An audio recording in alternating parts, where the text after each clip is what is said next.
Hello everyone. गैसीय अवस्था वाले टॉपिक की अपन चर्चा कर रहे थे और उसमें अपन इसके पहले वाली क्लास में बोयल के नियम के बारे में बात कर चुके थे। आज हम बात करते हैं चार्ल्स गेलुसेफ का नियम। चार्ल्स गेलुसेफ का नियम, ये नियम पहले 1787 में चार्ल्स ने दिया था, उसके बाद 1808 में इसे गेलुसेफ ने दिया था, इसलिए इसे चार्ल्स गेलुसेफ का नियम कहते हैं। बोयल का नियम दाब और आयतन के मध्य संबंध बताता है स्थिर ताप पर। चार्ल्स गेलुसेफ का नियम आयतन और ताप के मध्य संबंध बताता है स्थिर दाब पर। अब एक जनरल भाषा में देखो, अगर किसी गैस को अपन पात्र में लेकर गर्म करते हैं तो गैस फैलेगी, ज्यादा स्थान घेरेगी, यानी कि गैस का आयतन बढ़ेगा।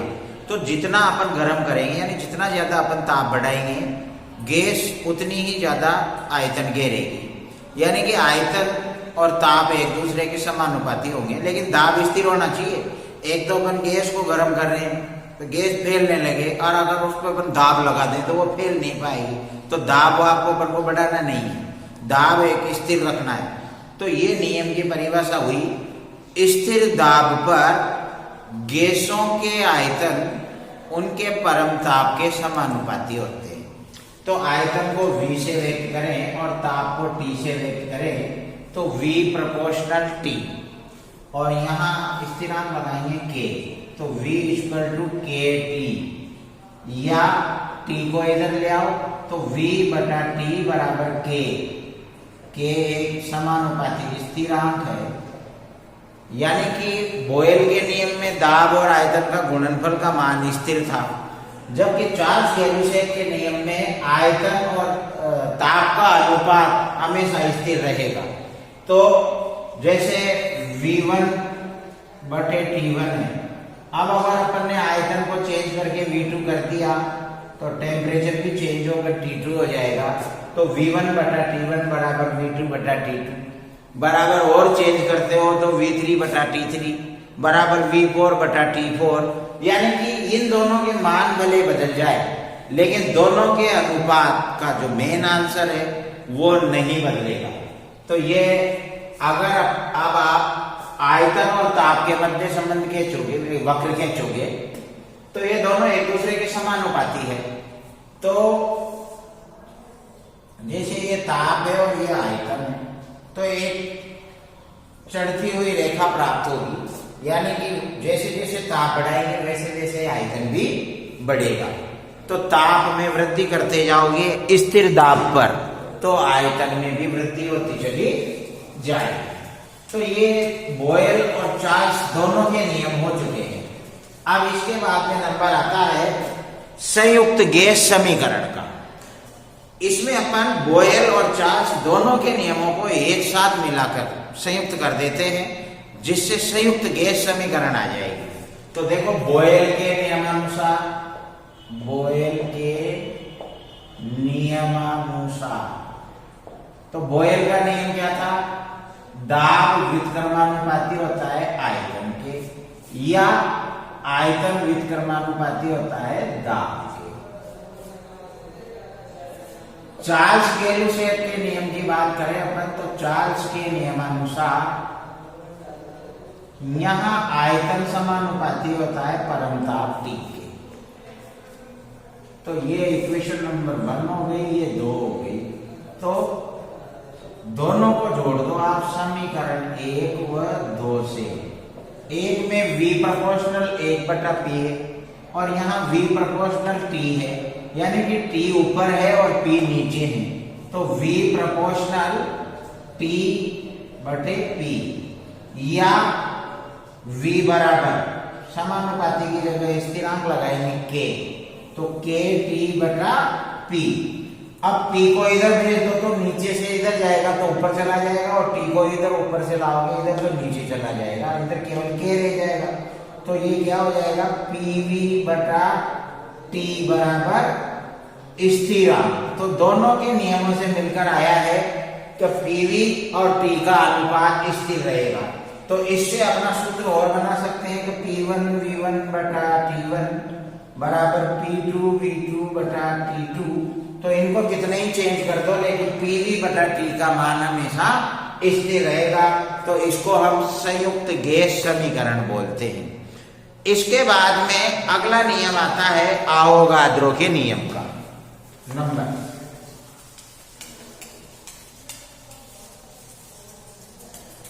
अब आवोगाद्रो ने अपना नियम 1812 में दिया था।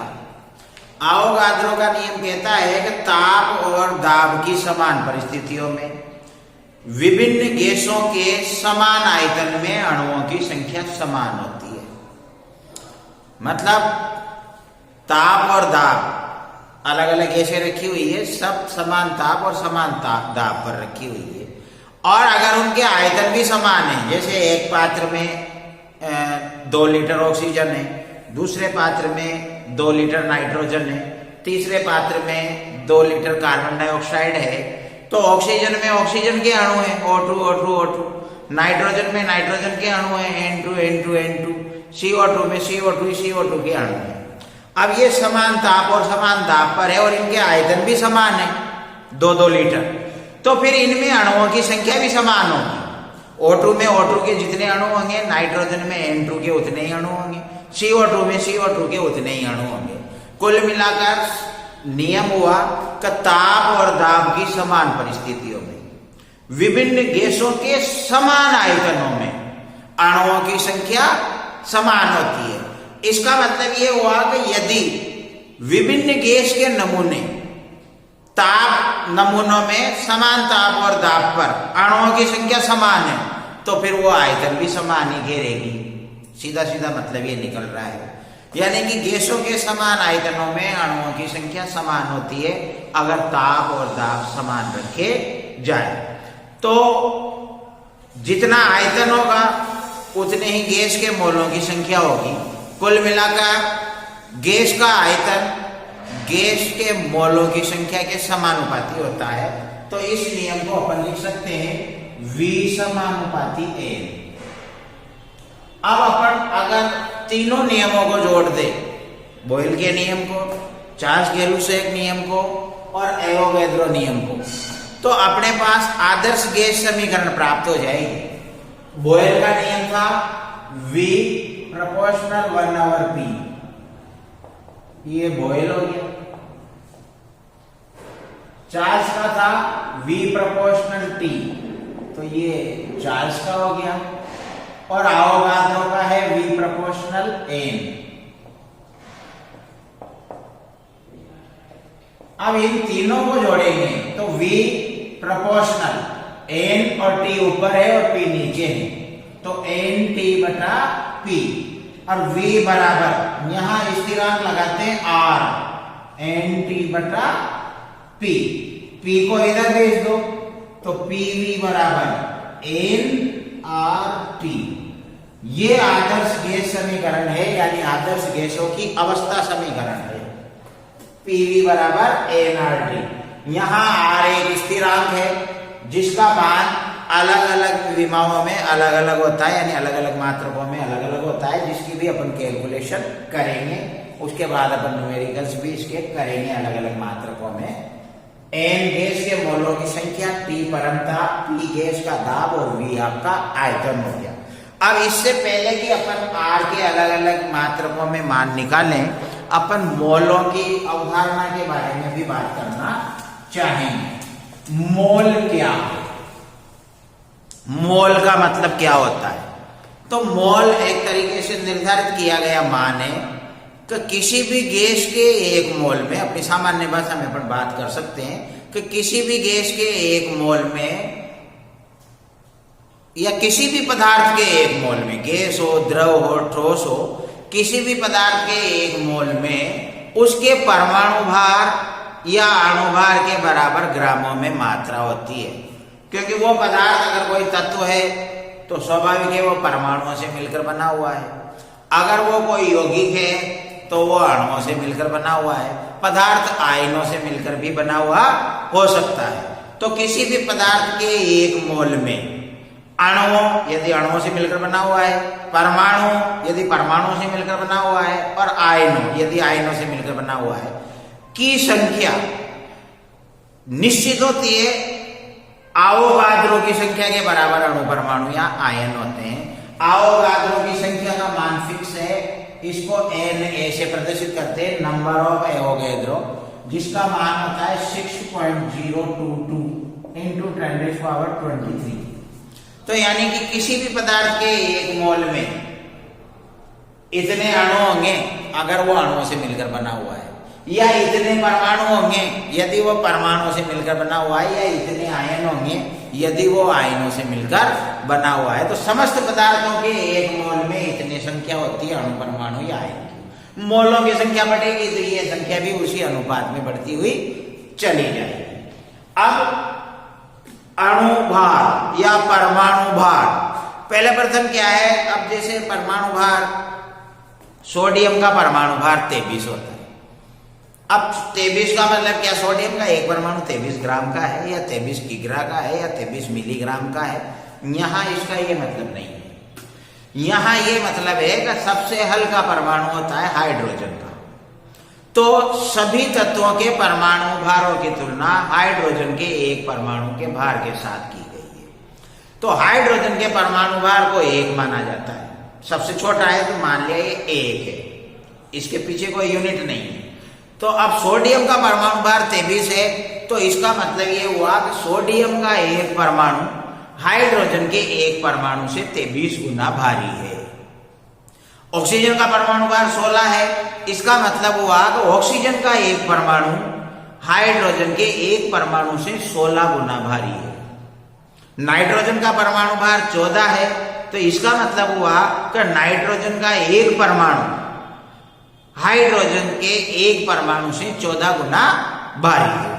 तो इस प्रकार से किसी भी तत्व का जितना परमाणु भार आता है या लिखा जाता है, उसका मतलब होता है कि उस तत्व का एक परमाणु हाइड्रोजन के एक परमाणु से उतना गुना ही, यानी उसके परमाणु भार के बराबर गुना ही भारी होता है।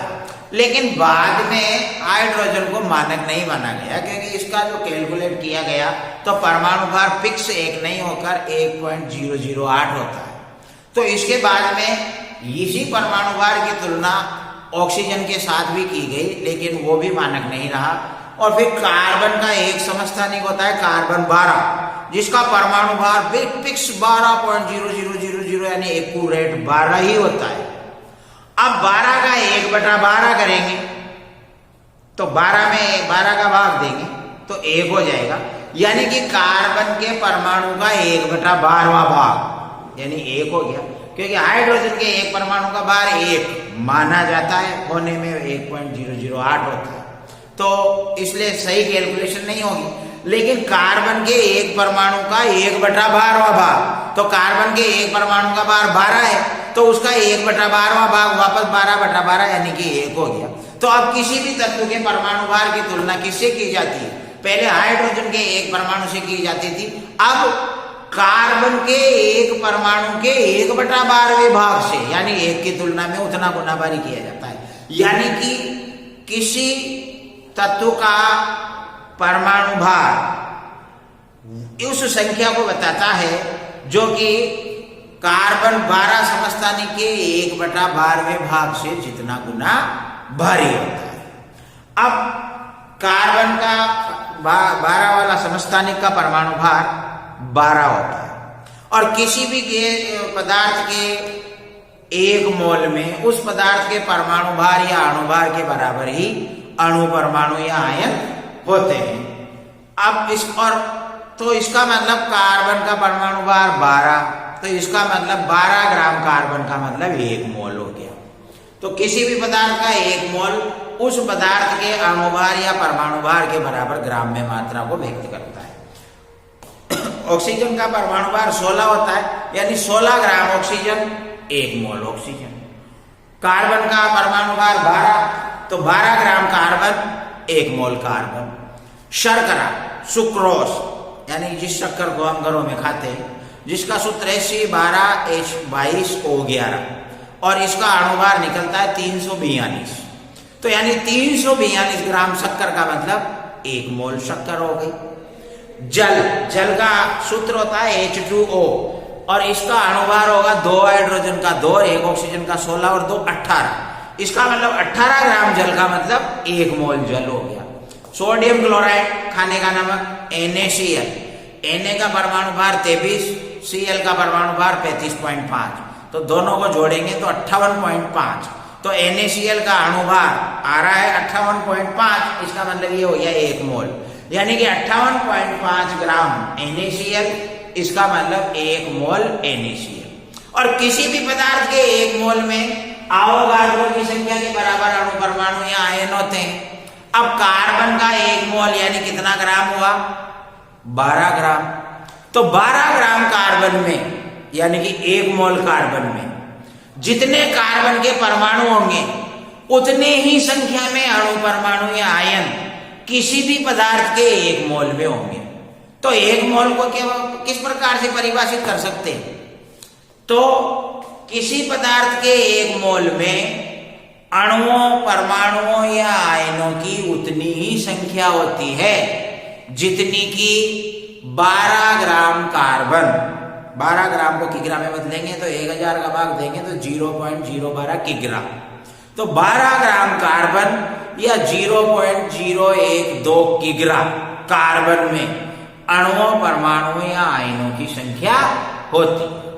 तो 1 मोल का मतलब क्या हुआ कि किसी भी पदार्थ के 1 मोल में अणुओं परमाणुओं या आयनों की उतनी ही संख्या होती है जितनी की 12 ग्राम कार्बन अर्थात 0.12 किग्रा कार्बन में कार्बन परमाणुओं की संख्या होती है।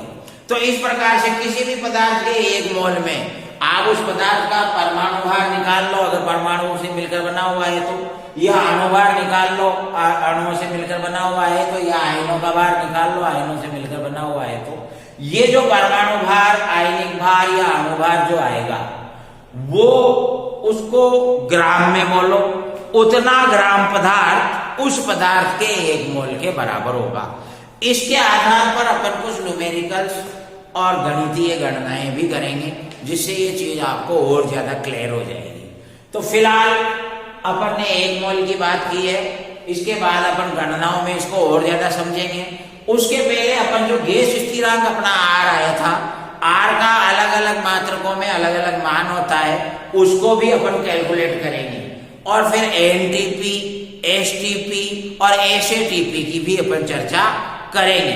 इन चीजों को समझने के बाद अपन इनसे गणितीय गणनाएं करेंगे, न्यूमेरिकल्स करेंगे और फिर पाठ को अणुगति सिद्धांत की ओर आगे बढ़ाएंगे अगली क्लास में। धन्यवाद।